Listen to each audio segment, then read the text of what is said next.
Hi, my name's Stephen Mansfield, and I am not a bartender. Believe me, you don't want me pouring your beer or mixing your drinks.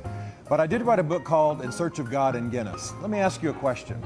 If I told you there was a company which provided several doctors on call 24/7 for its employees, several dentists, several healthcare nurses, several massage therapists, if I told you that they provided reading rooms, if I told you that they provided a bank to help their workers buy homes, and they funded trips into the country, and they paid for burial services, and they paid for the education of all the children in the family, and a whole bunch of other things, if I told you all of those things, you would think I was talking about, I don't know, maybe Microsoft or Google.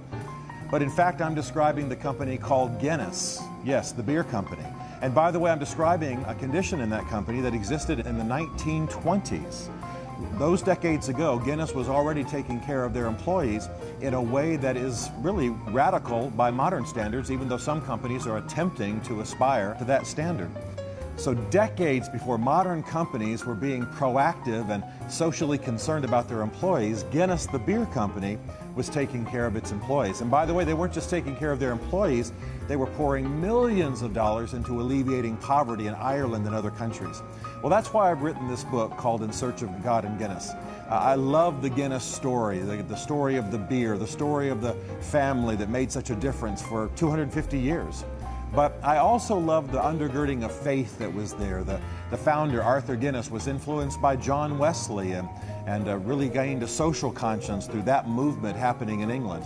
And so all down through the centuries, the Guinness people have not only produced a marvelous beer, 10 million pints consumed every day in the world, but have also been actively social and socially conscious in a way that is really astonishing.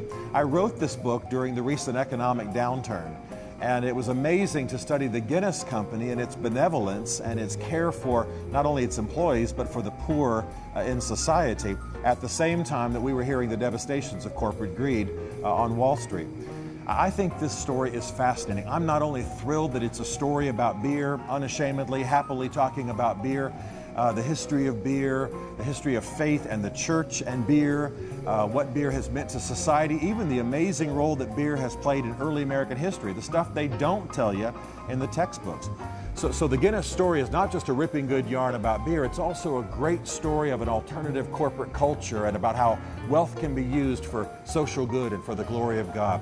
It's a faith story, it's a business story, it's a brewing story, and I think it really will provide an antidote, a breath of fresh air for those of us who are living in this culture. So get it, read it, enjoy it, and live it.